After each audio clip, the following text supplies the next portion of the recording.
tardes, les habla Junior Feria. Hoy estaré conversando con Manuel Cuesta Morúa, historiador cubano graduado en la Universidad de La Habana, que también tiene posgrados en politología, en relaciones internacionales, en antropología y que también es activista político cubano y desde dentro de Cuba. Manuel, muy buenas tardes, ¿cómo estás? Buenas tardes, gracias por la invitación.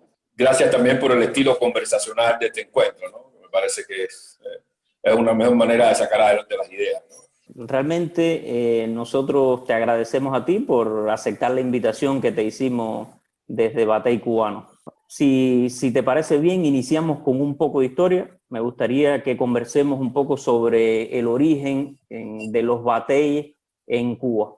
Pues sí, bueno, sabemos que el Batey es parte de la unidad económica y social más importante para la fundación de Cuba, para la fundación de la historia de Cuba. Está muy ligado a la historia económica del país, como sabemos perfectamente bien, y fue ese espacio y ese lugar que tomó un poco también de la cultura nativa, de la cultura india, de la cultura indígena en Cuba, pero que fue obteniendo y fue desarrollando aportes a partir de lo que significaba el Batey para la economía de distintos lugares.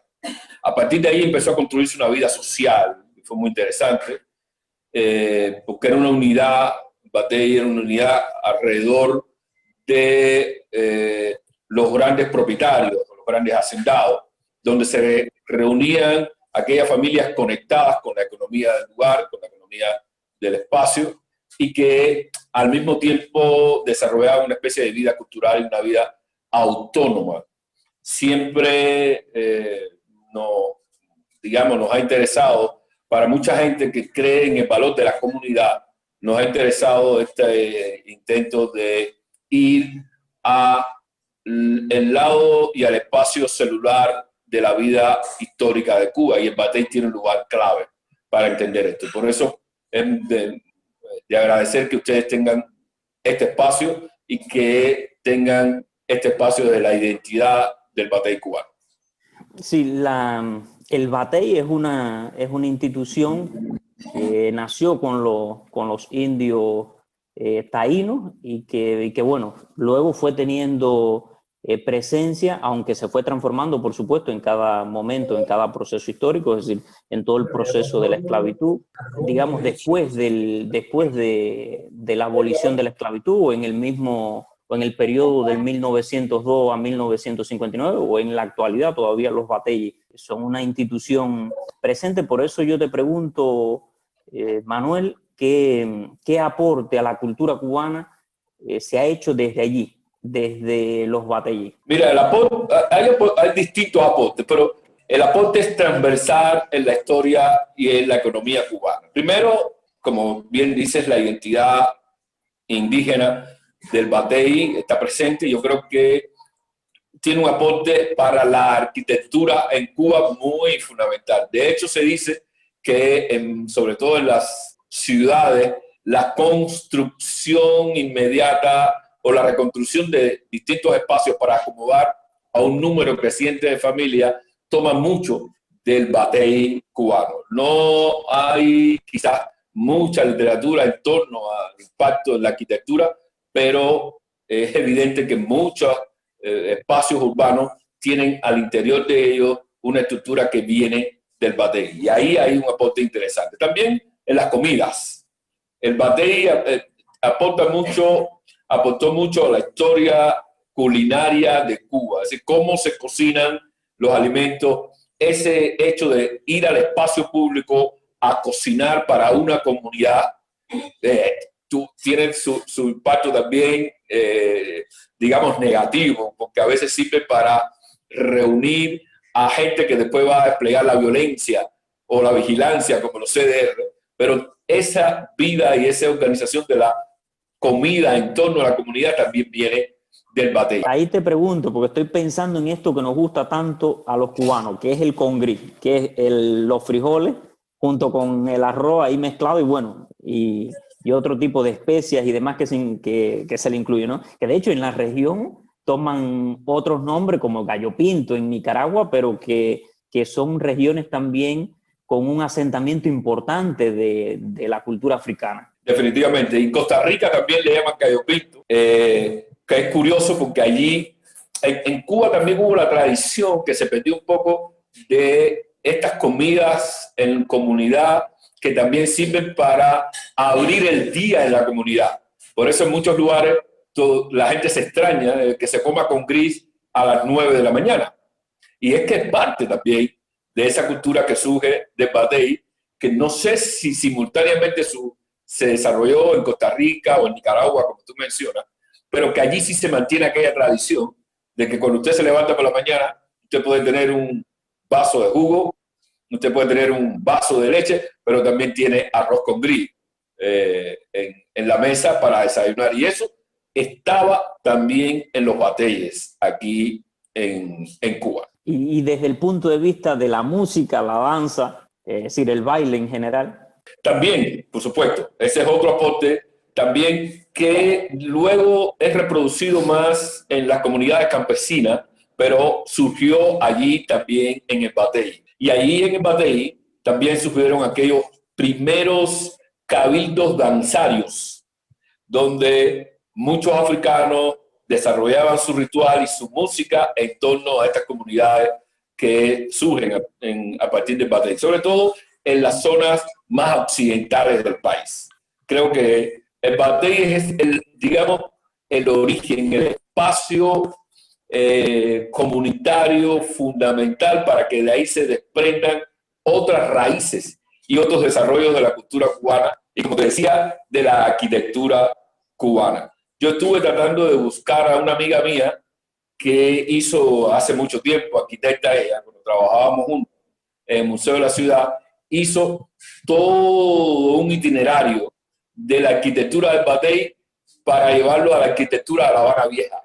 Y fue muy interesante. Lo que pasa es que no encontré su trabajo en este espacio de tiempo en que tú me enviaste la entrevista, pero la curiosidad se me vuelve a despertar y voy a buscar eso porque me parece importante. Qué interesante. Y si es más, si lo encuentras, me gustaría que lo compartas con nosotros y bueno, y nosotros poderlos compartir con todos los interesados en toda esta cuestión que nos une a los cubanos y que nos apasiona también, y que tiene que ver con el batey. A ver, ahorita hablábamos de que en procesos, por ejemplo, como en la esclavitud, que se transfigura, que hay un proceso, una metamorfosis de alguna forma, que hay elementos simbólicos nuevos. Tú mencionabas ahorita la cuestión del amo, de la casa grande, de la caña de azúcar, que son quizás elementos nuevos que no estaban anteriormente a esta etapa de la esclavitud. Bueno, todo esto desembocó, digamos, en una forma de vida también bastante dura, pero realmente lo que quiero preguntarte es sobre la etapa de 1902 al 58. ¿Cuánto se hizo en materia de cambiar la vida concreta de la gente que vivían ahí en los bateyes en este periodo de nuestra nación? Mira, no creo que se haya hecho mucho en ese periodo. Recordarás que el batey relacionado con la cultura y la economía azucarera tiene su mayor apogeo en el momento en que los ingenios tampoco tenían mucha tecnificación a la hora de explotación del azúcar. Y de ahí que los batey pues tuvieran una importancia fundamental y eso tenía un impacto sobre su desarrollo social, sobre su espacio, sobre su capacidad y sobre su vida. Pero luego la industria azucarera se tecnifica más, empieza a utilizar mucho más braceros. Son, digamos, reunidos en barracones, son asalariados de la industria azucarera y eso tiene su impacto en cierto olvido del batey. Por otro lado, este olvido del batey no es totalmente, digamos, destructivo para el batey, porque empieza a tener una vida propia. Aquí hay matices interesantes. Sin embargo, no tiene ya el mismo impacto en la vida económica y por lo tanto comienzan a decaer los batalles en en todo este periodo largo que va desde el principio del siglo XX hasta 1958, 1959. De hecho, muchos batalles empiezan a ser el lugar para reproducir la miseria y la pobreza que uno empieza a fotografiar en los campos de Cuba a lo largo y ancho del país. Y yo creo que esto es un elemento a la hora de valorar la importancia y el lugar del batey en la historia de la economía cubana. Bueno, sobre esto te quería preguntar. Estabas hablando de la situación en la que en este periodo en la que se vivía en el batey. Pero primero mencionaste la cuestión de la zafra. Por tanto, eso ahí enseguida a mí me hace pensar tiempo de zafra, tiempo muerto. Y eso me lleva también a un momento de los cuales nos han hablado mucho a los más jóvenes, que es la zafra del 70, como un momento, digamos, simbólico importante, como un momento de fracaso, digamos, en los planes que se tenían con esa y la proyección que se tenían con esa zafra. Por eso yo te pregunto un poco, ahí aprovechando que, bueno, que eres especialista en historia, ¿qué impacto tuvo desde un punto de vista político y económico también esa, es decir, esa zafra del 70 que quedó trunca en su plan inicial? Como se estructuró la zafra del 70, era como para ponerle un remate, y quiero establecer esta conexión a la historia de los bateyes en Cuba, que después empiezan a tener una vida más cultural que económica propiamente. En la medida en que el campesinado empieza a ocupar, el campesinado dedicado a otras actividades económicas, empieza a ocupar todos estos espacios de los bateyes tradicionales. Ahora, la zafra del 70 le pone un remache a la historia de los bateyes, y eso es simbólico porque le pone un remache a la historia de la industria azucarera cubana. La zafra del 70 fracasa justamente porque trata de introducir en el campo el esquema de las grandes industrias modernas, grandes contingentes de trabajadores asalariados que son llevados a producir azúcar, como podría producirse tornillos en una fábrica modernizada de la economía socialista. Y ese es el primer fracaso. Uno no puede movilizar para una industria tradicional como la industria azucarera en Cuba a contingentes como si fueran constructores de edificios, como si fueran constructores de cualquier otro tipo de industria más modernizada. Industria azucarera movilizó a trabajadores que no tenían experiencia ni conocimiento de cómo se corta la caña de azúcar. No se puede cortar una caña de azúcar como uno podría cortar la hierba de su césped. Se necesita cierta expertise. Y esa movilización puso en el camino del fracaso todo el proceso de producción de los 10 millones de azúcar que quería producir el gobierno cubano. Y eso mató la principal industria económica hasta ese momento. Y muchos no lo creerán, pero eso ha tenido un impacto fundamental en la crisis económica de la que no ha salido Cuba desde aquella época hasta la actualidad. Porque el fracaso de la zafra del 70 colgó la economía cubana totalmente de la economía exterior. Si Cuba ha dependido siempre del comercio exterior, dependía también porque producía para el mercado internacional.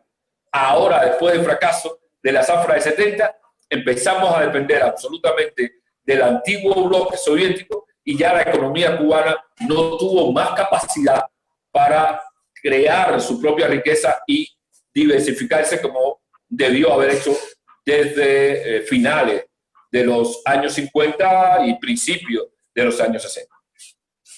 Bueno, Manuel, quiero volver al inicio, al 59, con el inicio de la revolución. Justo la revolución triunfa y arranca. Entre sus proyecciones estaba eliminar la desigualdad que había en el país, la injusticia, y bueno, cuando uno piensa en la desigualdad, según estadísticas, libros que se pueden leer antes del 59, sobre todo esa desigualdad estaba muy marcada en el sector rural de del país. Por eso yo te pregunto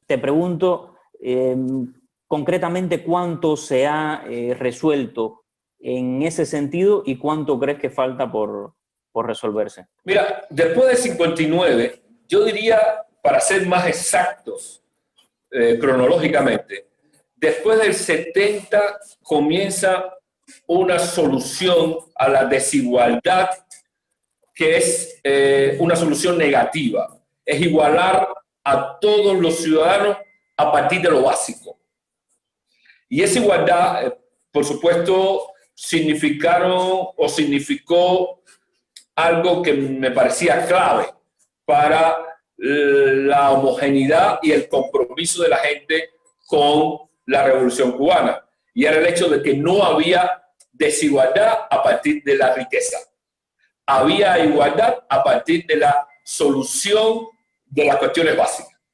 Había una desigualdad que comenzaba a despuntar durante todo este periodo y era, digamos, la desigualdad del privilegio. En la medida en que estoy conectado a las altas esferas del poder, tengo acceso a aquello, o se tenía acceso a aquello de lo que no tenía acceso la mayoría.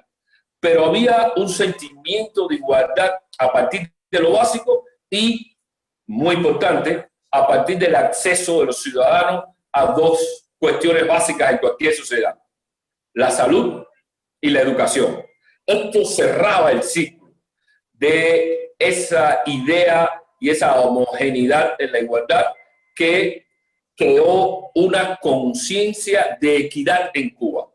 Si me preguntan cuáles han sido los aportes de todo el proceso iniciado en 1959 hasta ahora, es esa conciencia general de equidad y de igualdad. Pero ya los hechos no lo acompañan. A partir de los años 90, la desigualdad, esa mínima, casi invisible del privilegio de la élite, comienza a hacerse mucho más clara y mucho más notoria. Y las medidas que empieza a tomar el gobierno cubano a partir de los 90 intentan salvar el poder político introduciendo la desigualdad social. Por eso la política de las remesas y las políticas del turismo, que han sido los dos ejes de la economía cubana de los 90 hasta atrás, hasta esta fecha, pues lo que han hecho es reproducir la desigualdad social y alejar a amplios sectores los beneficios y de la posibilidad de disfrutar de algún bienestar social. Todo lo que puede tener la gente hoy depende de lo que le pueden enviar los familiares o de cuán cercano está a la economía del turismo o a la economía del privilegio del poder. Las mayorías ya no disfrutan de digamos, este imaginario de igualdad que está así muy fuerte en la sociedad cubana todavía, afortunadamente. Muy bien, entremos entonces ahora en la propuesta 2020. ¿Qué es la propuesta 2020 y por qué el nombre, es decir, cómo surge el nombre de 2020? Porque me da la impresión de que el 2020 es por el año y ya el año se está acabando. Bueno, ¿qué tienes para decir al respecto? Mira, la propuesta 2020 es la iniciativa estratégica que busca el cambio democrático y el Estado de Derecho a partir del uso de los mecanismos legales y de la Constitución cubana. Resumido, intenta ir de la ley a la ley para democratizar y llegar al Estado de Derecho y al respeto de las libertades fundamentales en Cuba. Eso es la propuesta 2020. Surge con dos elementos que son clave. Uno, la ciudadanía. Nosotros creemos que el proceso de democratización debe construirse como se construyó Cuba, desde el Batey, en este caso, desde la ciudadanía. La ciudadanía es la base desde donde se debe construir ese Estado de Derecho. Por lo tanto, tiene dos vías clave este proyecto y esta propuesta 2020. La primera es tratar de que los ciudadanos participen en la decisión, en la definición de cuál debe ser ese Estado de Derecho. Por eso organizamos lo que llamamos mesas de iniciativa constitucional, pequeños espacios, pequeños formatos, donde se reúnen ciudadanos entre 6 5, 7 amigos, vecinos, familiares, y hacen propuestas de cuáles deben ser las reformas constitucionales más importantes para abrir la democratización y llegar al Estado de Derecho. Manuel, te hago una última pregunta. ¿Cómo crees que nos verán las generaciones futuras de cubanos cuando miren hacia esta época histórica de nuestra joven nación cubana? Preguntarán muchos qué nos pasó a nosotros, los cubanos y a las cubanas, para que permitiéramos que durante tanto tiempo se experimentara con nuestras vidas, nuestros sueños, nuestro futuro y nuestras necesidades. ¿Qué nos pasó? Que no vimos cosas clave para la construcción de nuestra joven nación. Creo que eso va a ser una de las preguntas que nos harán las generaciones futuras. Otros nos dirán, a pesar de todo, perseveramos. A pesar de todo, prevaleció la cultura cubana. A pesar de todo, prevalecieron algunos valores que son clave. A pesar de todo, pudimos reencontrarnos con nuestra memoria y con nuestros fundamentos y nuestros orígenes para tomar impulso hacia el futuro. Creo que estas dos miradas van a ser fundamentales en cómo nos van a ver las generaciones futuras a nosotros los cubanos. Manuel, muchísimas gracias por aceptar la invitación que te hicimos. Si quieres agregar alguna cosa más. Pues nada, muchas gracias a ustedes, muchas gracias a ti por la perseverancia y por invitar. Ahora sí, con eso nos despedimos. Te dejo un abrazo grande y seguramente en lo adelante estaremos conversando sobre otras cuestiones históricas, antropológicas que nos interesan a todos. Muchas gracias. Un saludo a todos y gracias.